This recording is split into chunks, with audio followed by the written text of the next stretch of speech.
A oração anula decretos, anula sentença de morte. Vou ler um versículo que prova isso que eu estou falando e orar por você nessa manhã, pela tua vida, pela tua casa e pela tua família, para o Senhor mudar alguma situação que você, humanamente falando, não pode resolver. Algo que seja impossível, algo que seja muito difícil. Eu quero ler no livro de Esther, capítulo 9, versículo 1, diz assim: E no mês do 10º, que é o mês de Adar, no dia 13 do mesmo mês, em que chegou a palavra do rei e a sua ordem para executar. Vou explicar isso. No dia em que os inimigos dos judeus esperavam assenhorear-se deles, sucedeu o contrário, porque os judeus foram os que se assenhorearam dos seus aborrecedores. Aleluia. Nessa manhã, Deus vai virar o jogo para mim e para você. E aqueles que nos aborreceram, ou que nos aborrecem, serão derrotados. O contexto vocês conhecem. Um homem malvado chamado Ramã. Ele era muito chegado ao rei, uma espécie de primeiro-ministro, uma autoridade. E ele assinou um decreto usando o anel do rei.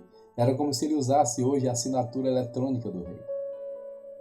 E aquele decreto mandava executar todos os judeus. Até que a rainha Esther jejuou e orou, porque o jejum vai onde a oração não alcança. Tá? Quando o negócio for muito difícil, você tem que juntar a sua oração com o jejum. Esther jejuou 3 dias. E jejuar no deserto talvez seja mais fácil do que jejuar no palácio, passando as carnes, passando as comidas. E Esther em jejum 3 dias, ela e as suas criadas. Pois bem, depois desse jejum, Esther conta ao rei o plano do malvado Ramã, que havia assinado um decreto condenando todos os judeus. Na lei dos Medos e dos Persas, esse decreto não poderia ser revogado. Mas Deus é aquele que, através do seu poder, ele anula decretos de morte. Ele muda situações impossíveis. E o que aconteceu? Depois que Esther, sendo judia, revelou ao rei que a amava muito o plano de Ramã, Mardoqueu foi exaltado e ele disse: eu não posso anular, mas posso fazer um outro decreto. E ele fez um outro decreto e os correios saíram com uma velocidade tremenda para que chegasse antes do dia da execução daquela sentença. E diz o capítulo 9, versículo 1 que eu li, que no dia que era para os inimigos se assenhorearem dos judeus, eles se assenhorearam dos seus aborrecedores, dos seus inimigos, dos seus algozes, dos seus credores. Pois bem, eu vou orar para que o Senhor faça isso conosco nesse dia, que o Senhor vire o jogo para nós, que o Senhor nos dê vitória e que aqueles que desejaram a nossa queda sejam eles derrotados e que nós estejamos de pé em nome de Jesus. Senhor Deus bondoso, bendito e eterno Pai, eu quero orar, Senhor, baseado nesta palavra, neste versículo. Eu pedi uma palavra a Ti nessa manhã e o Senhor me deu esta palavra. E eu quero ministrar essa palavra sobre todos aqueles que creem.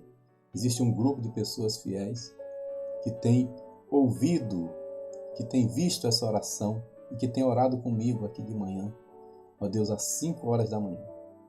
Eu oro para que o Senhor mude os decretos na vida dessa pessoa, para que o Senhor mude a sentença, para que o Senhor desarquive os processos, para que o Senhor faça algo que o homem não pode, faça algo que o chefe não pode, o comandante não pode, ó Deus, que o gerente não pode, mas que o Senhor pode. Anula as sentenças de morte, Anula as palavras de derrota. Anula, Senhor, ó Deus, o plano maquiavélico de Ramã contra cada um de nós. E pelo poder do Teu nome, Pai, e em nome de Jesus eu oro, para que o Senhor dê vitória ao Teu povo. E da mesma forma, nesse dia que o inimigo pensou em se assenhorear de nós, sejamos nós que nos assenhoreemos deles. E a vitória é nossa pelo sangue de Jesus. Aleluia. Eu oro assim, em nome de Jesus. Amém. Amém é uma palavra muito poderosa. Se você puder, digite aí nos comentários. Amém. Porque essa palavra tem muito poder. Vou explicar qualquer dia para você o significado das letras em hebraico da palavra amém. Se você disse amém, compartilhe esta oração com mais alguém. Deus te abençoe e te dê vitória nesse novo dia, em nome de Jesus. Amém.